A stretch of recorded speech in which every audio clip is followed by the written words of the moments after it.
सब तरकारी तैयारी होची देखंतु बुट डाली पनीपरिया पड़ी पोई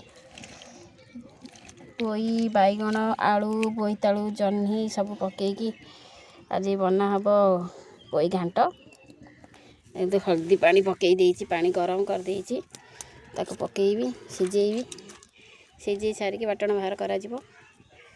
ए देखंतु आज साधा तरकारी गोटे पोई घांटटी होउछि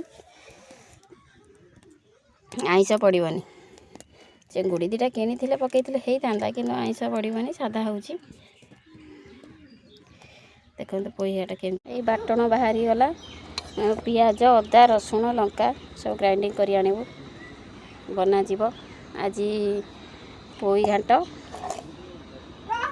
तेल पकई देइछि फुटण टिके पकई देइछि देखंतु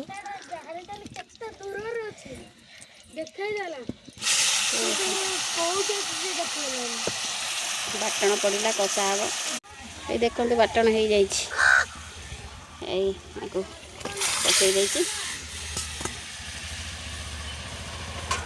देखंतु केमति होइछि।